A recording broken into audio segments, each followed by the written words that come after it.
마가복음 강의 12번째 시간으로서 예수님이 사랑하시는 사람들이란 제목으로 함께 오늘 한번 따라서 합시다. 예수님이 사랑하시는 사람들. 오늘 본문에 보니까 우리 예수님께서 세리와 죄인들과 함께 잡수셨더라 그럽니다. 함께 밥을 먹은 것은 사랑의 표현이고, 또 밥을 같이 먹는다는 것은 함께 한다고 하는 의미가 있습니다. 즉 사랑하기 때문에 함께 하는 것이죠. 이 말씀을 염두에 두시면서 예수님은 나를 어떻게 하실까 하는 말씀을 통해서 우리 주님의 사랑을, 우리 하나님의 다가옴을 초청하시는 음성을 들을 수 있기를 예수님의 이름으로 축복합니다. 할렐루야. 미국에서 흑백 차별이 아주 심하던 시기에 있었던 일입니다. 북부에 살던 한 흑인이 남부에 업무차 출장을 갔습니다. 출장 중에 주일을 맞이했는데 예배를 드려야 되잖아요. 그래서 교회를 찾아다니다가 한 교회에 들어가게 되었습니다.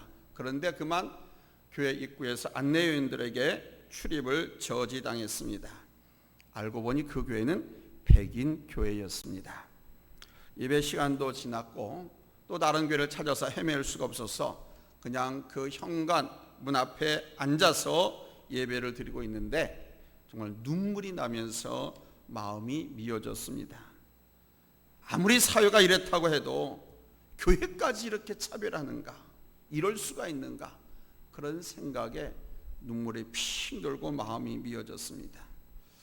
문역 창가에 기대서 예배를 드리는데 누군가 다가와서 이 흑인 성도의 등을 어루만지면서 쓰다듬어 줬습니다. 누군가 하고 이렇게 고개를 돌리는데 이 사람은 놀라지 않을 수가 없었습니다. 예수님께서 자기 등을 만지시면서 쓰다듬어 주고 계시는 거였어요. 그리고 예수님께서 하시는 음성이 들려왔습니다. 너도 예배당에 못 들어갔구나. 너무 슬퍼하지 말아라. 나도 이 예배당에 들어가지 못했단다. 저는 이 일화를 가끔 생각합니다만 이 예수님과 이 흑인 한 성도의 대화를 생각할 때마다 이 가슴이 왠지 그냥 벅벅해오고 답답했습니다. 예수님이 교회의 머리가 되시고 예수님이 교회의 주인이신데 정작 그 주님은 교회에 계시지 않고, 아니 계시지 못하게 성도들이 만들고 있지는 않는가, 그런 생각 때문에 두려움이 앞섭니다. 오늘 우리는 예수님이 정말 사랑하는 사람이 어떤 사람인가를 본문을 통해서 배우게 됩니다. 예수님은 이런 사람들을 사랑해요. 예수님 바르게 살고 올곧게 살고 건강하게 살고 부자로 살고 성공하고 사는 이런 사람을 사랑하는 것이 아니라 오늘 본문에 보니까 예수님은 이런 사람을 사랑한다라고 밝히고 있어요. 나는 어떤 사람인가? 오늘 말씀을 통해서 자신을 발견하고 예수를 만나는 귀한 시간이 되시기를 다시 한번 예수님의 이름으로 축복합니다. 할렐루야, 할렐루야. 먼저 당시의 시대적 배경을 살펴보겠습니다. 저 서울시 종로구 종각 옆에 가면 아주 멋지게 세워진 명문 빌딩이 있습니다. 이 빌딩은 다른 빌딩과는 달리 중간에 그냥 몇 층이 텅 비어 있습니다. 그렇게 설계를 했습니다. 그리고 또 그 위에다가 다시 빌딩이 올라갔는데 마치 우주 스페이스에 있는 우주 건물 같기도 합니다. 아무튼 서울의 명물답게 잘 지었습니다. 그런데 그 건물을 임대한다고 하는 광고가 신문에 나와서 한번 읽은 적이 있었습니다. 그 건물에 우리나라 국세청이 입주를 했습니다. 건물 몇 층을 국세청이 다 임대해서 쓰고 있는데 다른 기업이라든가 다른 일반 회사들이 그 건물에는 하나도 안 들어온다고. 그러니까 몇 층을 쓰고 있지만은 다른 회사나 그 다른 기업들이 그 나머지 사무실을 빌려 쓰지 않으니까 거긴 비어 있는 거예요. 초창기의 일입니다. 지금도 그런지는 모르겠습니다만, 왜냐하면 국세청이라는 엄청나게 부담되는 관청이 그곳에 있다는 이유 때문에 다른 기업이나 회사들이 안 들어온다는 거예요. 아마 세금을 내는 문제 때문인지 아니면 세무 공무원들 비리가 많은 것 때문에 거부감을 느껴서 그런 건 몰라도 우리 사람들은 뭐 세무서라든가 검찰청이라든가 경찰청이라든가 뭐 이런 말들을 참 듣는 것을 거북하게 생각하고 또 약간은 부정적인 이미지로 생각할 때가 많습니다. 과거 유대 땅에 우리 예수님께서 계실 때만 해도 당시 세무공무원들의 이미지는 무척 안 좋았습니다. 그 당시는 이스라엘이 로마의 식민 속국이었었는데 로마 제국에 대해서 내는 세금이 엄청나게 많았습니다. 세금은 크게 직접세와 간접세로 나눌 수가 있었는데 직접세는 그 로마에서 온 관리들이 직접 걷어가는 거예요. 그리고 간접세는 로마로부터 고용된 유태인들 세리들이 그것을 세금을 받습니다. 이거를 간접세라고 그랬어요. 그 과정에서 유태인 세리들은 로마에서 내려온 세금 할당량보다 훨씬 더 많은 걸 징수해 가지고 로마에 보낼까 보내고 나머지는 다 자기가 착복했어요. 그러면서 그걸 가지고 부귀영화를 누리는데 사용했습니다. 당시의 세리들은 아주 잘 살았습니다. 왜냐하면 부정하게 그렇게 많은 수익을 착취했기 때문에. 그렇다 보니까 유태인 세리들은 자신들의 동포인 유태인들에게 그리고 유대인 사회 속에서 아주 증오하는 사람, 경멸받는 사람, 집탄받는 사람, 매국노, 자기 동족의 피를 빨아먹는 흡혈귀라고 지탄을 받았습니다. 그런 상황에서 유태인 세리들은 자신들의 민족인 유대 사회로부터 그 사회로부터 지탄받고 따돌림을 당하다 보니까 더욱더 자기들의 비리에 집착해서 그냥 금정적인 부만을 축적하면서 살려고 하는 악순환이 계속된 겁니다. 그래, 니들이 돈이 없고 가난하게 살아도 내가 부자가 돼도 너희들이 나를 그럴 거야? 그러니까 그 모든 비탄과 비난을 부정 축제를 통해서 만회하려고 이 유태인 세리들이 발광을 했습니다. 그런데도 유태인들은 지조가 있었습니다. 신앙의 지조가 있었어요. 그 사람들이 아무리 부자고 잘 살고 떵떵거리는 세리라 하더라도 죄인 취급했습니다. 그들과 함께 자리에 앉는 것조차도 경멸했습니다. 아침에 출근하다가 동네 어구에서 저쪽 집에서 문을 열고 나오는데 세리가 나와. 그러면 기분 나쁘다고 다시 들어가요. 그 세리가 다 지나갈 때까지 집 안에 있다가 지나간 다음에 마주칠까봐 오히려 먼 길로 돌아가기도. 그럴 정도로. 오늘 본문 16절 이하의 내용도 그런 말씀입니다. 예수님께서 제자를 부르시는데 하필이면 유태인들이 가장 경멸하는 세리라는 직업을 가진 레위를 부르신 거예요. 레위를 부르실 뿐만 아니라 16절을 보니까 우리 예수님께서 많은 세리와 죄인들과 함께 앉아서 식사까지 하는 모습을 보여주고 있습니다. 그렇기 때문에 16절을 보니까 유태인 서기관들이 뭐라고 말하느냐, 아니 어째서 너희 선생은 세리와 죄인들과 함께 먹느냐? 그거 그렇게 못하게 돼 있잖아. 예수가 유태인이 맞느냐 이거예요. 하면서 따지고 들었어요.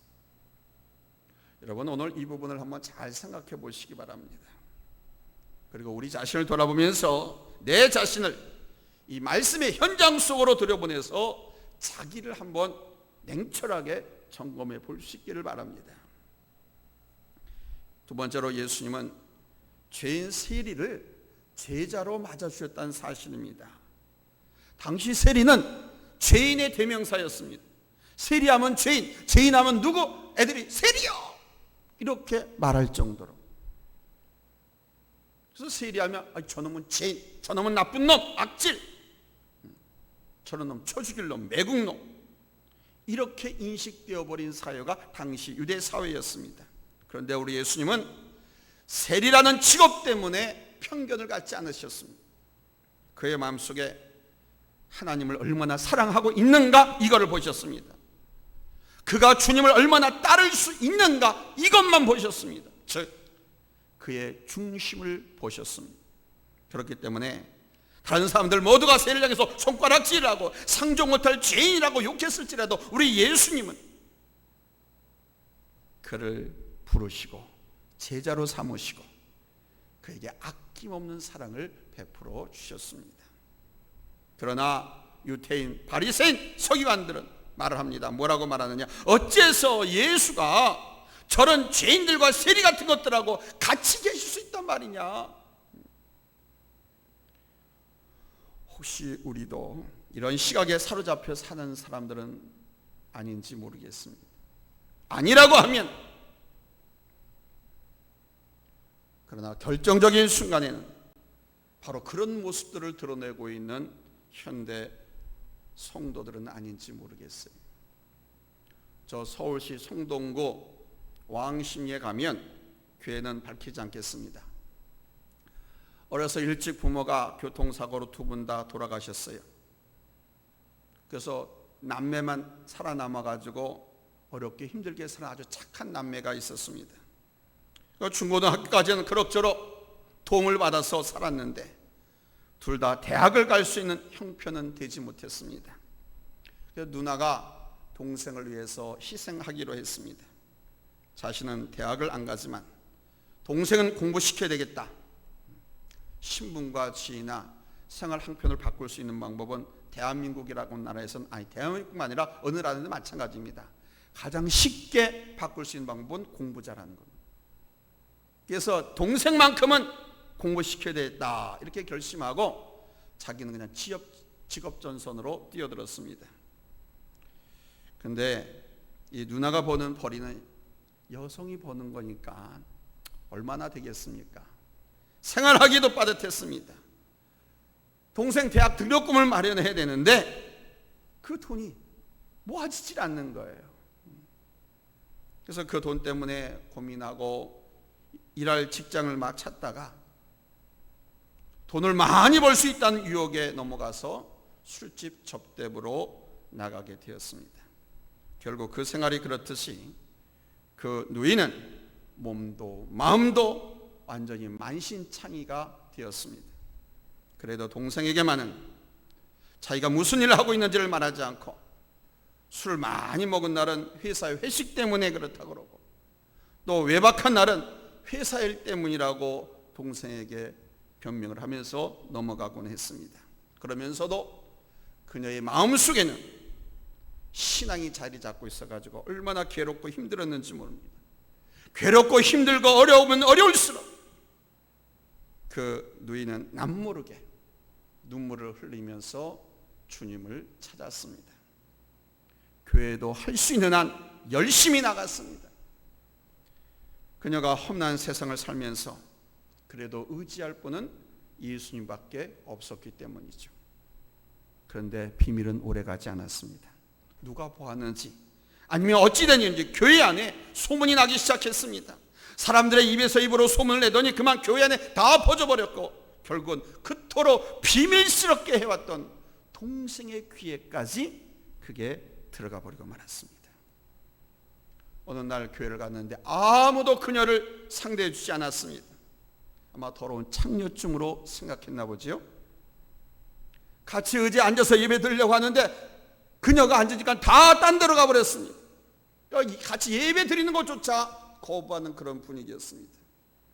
결국은 그 누이가 술집 접대부로 나가서 몸 팔고 웃음 팔고 그러면서 돈을 벌고 있다고 하는 사실이 그 남매가 다 알게 되었고 그 누이는 그만 그 충격과 부끄러움을 견디지 못해서 극단적인 선택을 하고 말았습니다. 얼마 후 이 남동생도 자신의 누나가 자기를 위해서 그토록 고생을 했다는 생각과 누나가 자기 때문에 그렇게 되었다는 괴로움, 그 아픔, 그 고통 때문에 이 남동생도 극단의 선택을 하고 말았습니다. 그 교회는 그토록 착하게 지냈던 남매의 장례를 치르게 되었습니다. 담임 목사님이 장례 예배 때 이렇게 말하면서 울어버렸다고 합니다. 이 남매의 죽음은 실상은 우리가 살해한 것이나 다름이 없습니다. 이들은 우리의 입술에 예리한 칼날에 아무렇게나 휘둘러대었던 우리의 칼에 찔렸습니다. 우리가 이들을 살려서 더 사랑해주고 보살펴줄 수도 있었는데 그만 이들을 하나님의 시각으로 보지 않고 우리의 시각으로 보면서 판단하고 죽이고 말았습니다. 하나님께서 이 두 마리의 양들을 잘 보살피라고, 잘 기르라고 우리 교회로, 우리 목장에 보내어 맡기셨는데, 우리 목장, 우리 교회, 우리들은 모두가 백정이 되어 버렸습니다. 여러분, 이 다음에 또 누구를 희생시킬 것입니까? 우리는 살인자들입니다. 회개합시다. 하나님의 진노를 두려워하세요. 그날 그 장례 예배는 온통 눈물바다가 되었고 회개하는 자리가 되었다고 합니다. 목사님이 가슴을 치고 회개하고 서로가 다 자기가 잘못했다고 통회자복하고 하나님께 용서를 구하고 철저한 회개와 결심을 하는 자리가 되었다고 합니다. 자, 여러분, 이제 우리 예수님의 모습을 보십시오. 세 번째 대지입니다. 예수님은 죄인을 사랑하셨고 그 죄인에게 사명까지 주신 분이 있습니다. 우리 주님은 버림받은 자와 죄인을 부르신 분이셨습니다. 하루 종일 가르치면서 피곤해 지치셨지만 예수님은 길가에 앉아 세간에 앉아서 일보고 있던 레이를 주목하셨습니다. 열심히 자기 일을, 유태인 사회의 자기 민족의 동포가 손가락질하고 비난하고 있는 그 일을, 그러나 그는 열심히 그 일을 하고 있는 그 모습을 예수님이 보셨습니다. 모든 사람에 따돌림 받는 사람입니다. 모든 사람들의 경멸의 대상이었습니다. 그러나 우리 주님은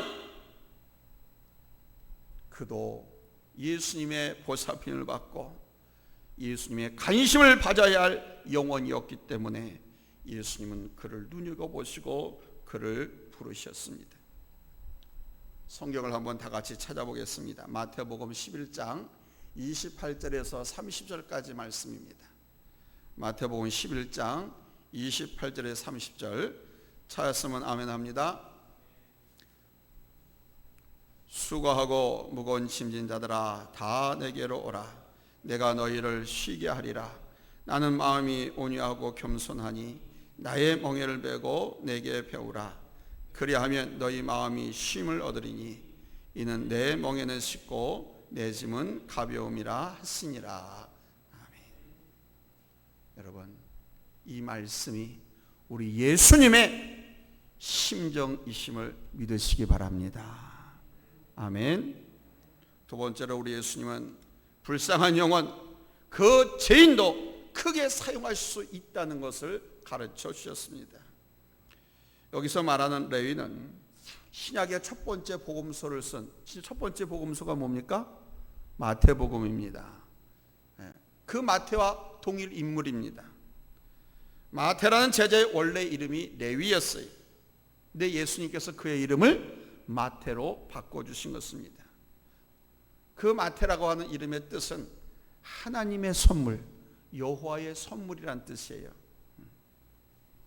그래서 예수님께 부름받고 나서부터 이 레위는 레이라고 하는 이름을 쓰지 않고 예수님께서 선물로 이름을 줬잖아요.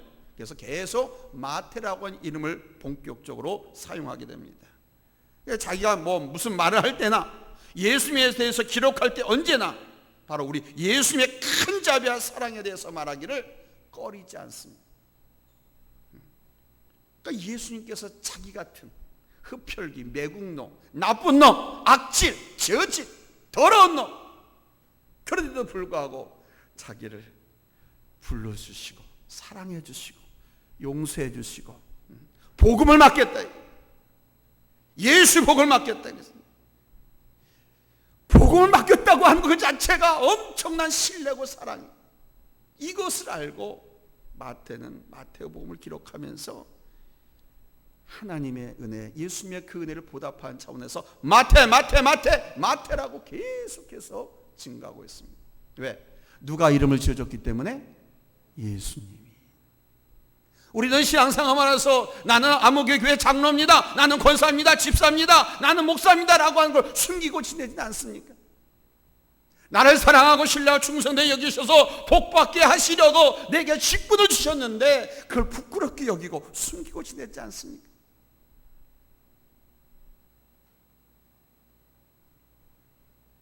마태는 그러지 않았어요. 얼마나 자랑스러워했는지 모릅니다. 그래서 그 이름에 걸맞게 살려고 몸부림치고 결국은 예수님의 제자가 됩니다. 예수님의 은혜에 크게 보답하는 것은 그분께서 부르시고 맡겨주신 사명을 온전히 감당하면 그 은혜에 보답하는 것이 됩니다. 마태는 그랬습니다. 세 번째로 우리 예수님은 그 사회에서 심지어는요 가족에게서조차 버림받은 사람들이 세리들이었습니다. 이렇게 버려진 그 지인들과 예수님 아주 깊이 교제를 하셨습니다. 마태는 예수님의 부르심을 받은 후에 곧바로 자기 집에서 잔치를 벌이죠. 그리고 친구들을 초청합니다. 근데 세리의 친구들이야 누구예요? 세리밖에 없는 거예요. 죄인들밖에 없는 거예요. 그 세리집에 정상적으로 사는 유태인들은 아무도 상종도 하지 않고 얼굴 맞대는 것도 싫어하는가, 한 공간에 있지도 않게 돼 있다니까요. 그러니까 세리집에 초청받아 온 사람들은 당시 그 사회에서 죄인이라고 일컫는 사람들, 실제 죄를 지은 죄수들이나 아니면 세리들이었어요. 비도덕적이고 독소를 퍼붓고 화를 내며 반역하던 자들, 유대 사회 속에서 버려진 소외받은 사람들, 그들이 다 예수님이 마태의 집에 있다고 하니까, 마태가 예수님이 우리 집에 있다고 하니까 와라 하고 초청을 해요. 그래서 모여드는 거예요.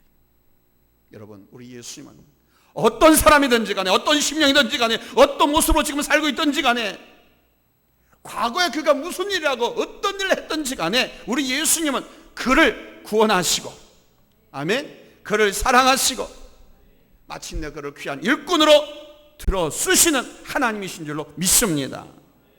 이 말은 반대로 말씀을 드리면, 그 어떤 모습이라도 예수님 앞에 나와서 자신의 죄를 깨닫고 회개만 하기면 예수님을 구주로 영접하는 우리 주님의 무한한 은혜를 누릴 수 있다라고 하는 복음의 확장성을 우리에게 가르쳐주고 있는, 누구든지 예수 믿으면 영생을 얻으리라. 누구든지, 이 누구든지는요 죄인이든 의인이든 가난한 사람이든 부한 사람이든 배운 사람이든 못 배운 사람이든 장녀든 거지든 의롭고 경건한 사람이든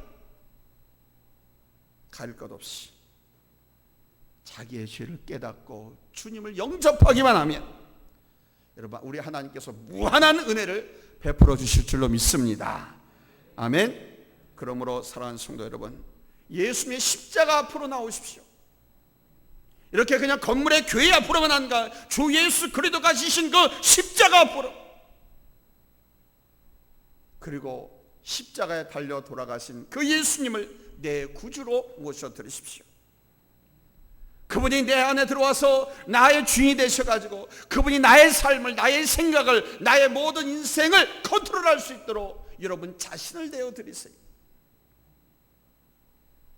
내가 중심이 되어서 내 경험, 내 지식, 내 판단, 내 가치관, 내 이성이 중심이 되어서 결정짓고 살았던 그 자리에 우리 예수님을 모셔드려요. 그래 예수님이 나를 통제하고 나를 지도하고 나를 이끌고, 아멘, 우리가 실패하거나 넘어진 삶을 살지 않게 되는, 특별히 우리 예수님은 소외받고 영혼이나 육체적이나 삶이나 아무튼 문제투성인 심령들을 여러분 더 특별히 불쌍히 사랑하는 분이지, 우리 가끔가다 오해를 합니다. 가난하고 돈 없으면 신앙생활하고도 힘들어, 아프면 또 신앙생활하기도 힘들어, 잘못들 생각하고 있어요. 아프니까 예수 믿고 교회 나와야지, 그래서 교회 나와서 고침받아야지. 가난해서 교회 못 나온다고 누가 그렇게 가르쳐요? 가난하니까 예수 믿어야지. 역사가 증명하잖아요. 가난한 사람이 예수 믿어서 부자가 되고, 실패했던 사람이 예수 믿어서 승리하고 성공하고, 기독교 세계, 기독교 역사가 그걸 증명하고 있지 않습니까? 예수님을 여러분 모셔드리시기 바랍니다. 예수님 우리를 뜨겁게 사랑해 주신 분이 어느 정도입니까? 당신의 목숨을 내던지면서 우리를 사랑하시는 거로. 그냥 단칼에 죽임을 당하거나 총알 하나에 그냥 딱 죽는 그런 사형수였다면 아마 누구도 쉽게 그 자리를 갈 수 있을 거예요. 근데 예수님이 죽는 그 자리는 그런 자리가 아닙니다. 처절하게 뼈 마디마디마가 으깨지고 온몸에 물과 피가 다 쏟아 빠져져 나가고 하나님의 아들이신 주님이시조차도 감당하기 고통스러운 어려운 힘들, 그 십자가의 그 죽음의 자리로 우리를 사랑해서 나의 주님이 되시고자, 아멘, 나의 영혼을 구원하시고자, 그리고 나의 주님이 되셔서 내 삶을 승리하는 삶, 크로스웨이 삶으로 인도하시려고 그 십자가에까지 당신의 생명을 내던져십니다. 얼마나 우리를 뜨겁게 사랑하시는 분인지 모릅니다. 우리 예수님은 잘난 유태인들과 거만한 종교인들보다도 여러분 세리와 창녀, 죄인들을 더 불쌍히 여기시되 사랑하시고 그 어떤 사람보다 더 사랑하시고 여러분 보호해 주신 줄로 믿습니다. 실제 주님은 그렇게 보이셨어요. 사람들이 부정하다고 말했던 사람도, 사람들이 부정하니까 더러니까 죄인이라고 오지 말라고 들어오지 말라고 거부했던 사람도 우리 예수님은 만나주시고 말씀하셨습니다. 나도 너를 정죄하지 아니하노니 가서 다시는 죄를 범하지 말라.